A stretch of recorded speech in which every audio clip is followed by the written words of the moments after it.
요한복음 10장 7절에서 21절. 그러므로 예수께서 다시 이르시되 내가 진실로 진실로 너희에게 말하노니 나는 양의 문이라. 나보다 먼저 온 자는 다 절도요 강도니 양들이 듣지 아니하였느니라. 내가 문이니 누구든지 나로 말미암아 들어가면 구원을 받고 또는 들어가며 나오며 꼴을 얻으리라. 도둑이 오는 것은 도둑질하고 죽이고 멸망시키려는 것뿐이요 내가 온 것은 양으로 생명을 얻게 하고 더 풍성히 얻게 하려는 것이라. 나는 선한 목자라. 선한 목자는 양들을 위하여 목숨을 버리거니와 삭구는 목자가 아니요 양도 제 양이 아니라 이리가 오는 것을 보면 양을 버리고 달아나나니 이리가 양을 물어가고 또 해치느니라. 달아나는 것은 그가 삭군인 까닭에 양을 돌보지 아니함이나 나는 선한 목자라. 나는 내 양을 알고 양도 나를 아는 것이 아버지께서 나를 아시고 내가 아버지를 아는 것 같으니 나는 양을 위하여 목숨을 버리노라. 또 이 우리에 들지 아니한 다른 양들이 내게 있어 내가 인도하여야 할 터이니 그들도 내 음성을 듣고 한 무리가 되어 한 목자에게 있으리라.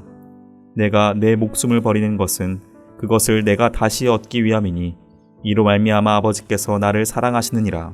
이를 내게서 빼앗는 자가 있는 것이 아니라 내가 스스로 버리노라. 나는 버릴 권세도 있고 다시 얻을 권세도 있으니 이 계명은 내 아버지에게서 받았노라 하시니라. 이 말씀으로 말미암아 유대인 중에 다시 분쟁이 일어나니 그 중에 많은 사람이 말하되 그가 귀신 들려 미쳤거늘 어찌하여 그 말을 듣느냐 하며 어떤 사람은 말하되 이 말은 귀신 들린 자의 말이 아니라 귀신이 맹인의 눈을 뜨게 할 수 있느냐 하더라. 안녕하세요. 창원교를 담임하고 있는 안동철 목사입니다. 오늘은 요한복음 10장 7절로 21절의 말씀을 가지고 양을 위해서라면 목숨도 바치는 선한 목자라는 제목으로 말씀을 드리겠습니다. 오늘 말씀 11절 말씀을 보시면 당신 스스로를 양의 문이라고 하신 주님께서 이제는 선한 목자라고 말씀하십니다. 그러면서 삭군과 대조하십니다. 이전에 주님과 반대편에 섰던 존재가 절도와 강도였다면 이제는 삭군과 대조하고 있는 것이죠. 그럼 선한 목자와 비교되는 삭군은 어떤 존재인가요? 삭군의 관심은 오직 돈에 있습니다. 그래서 이리와 같은 위급한 상황이 자기에게 닥치면 자기 목숨을 잃을까 두려워하여 양을 버리고 도망쳐버리죠. 그는 자기 안위만을 생각합니다. 왜냐하면 그 양들이 자기의 양이 아니기 때문이죠. 물론 삭군은 절도와 강도보다는 낫습니다. 절도와 강도가 양을 잡아가고 죽이는 적극적인 악인이기 때문입니다.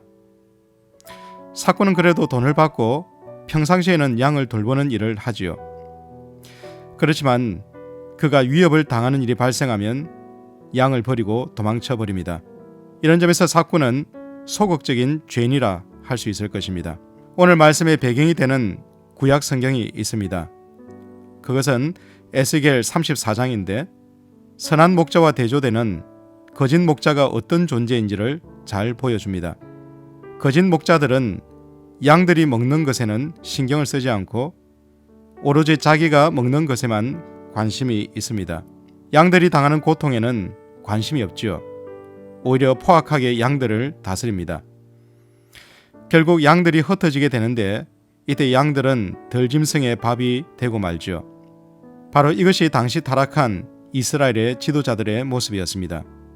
하나님은 이런 소망 없이 살아가는 양들을 위해서 당신 자신이 이스라엘의 목자가 되시겠다고 약속하셨습니다.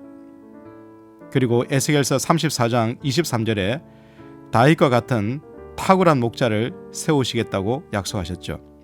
바로 이 다윗과 같은 목자가 예수님으로 에스겔에서 하신 약속의 말씀이 요한복음 10장을 통해서 성취되었음을 말씀하시는 것입니다. 우리 주님은 선한 목자이십니다. 그렇기에 자기의 양들을 위하여 목숨을 버리시죠. 이것만도 절도와 강도 그리고 삭군과는 비교할 수 없는 선한 목자이신 주님이 어떤 분이신지를 잘 알 수 있습니다. 그런데 더 놀라운 말씀을 하십니다.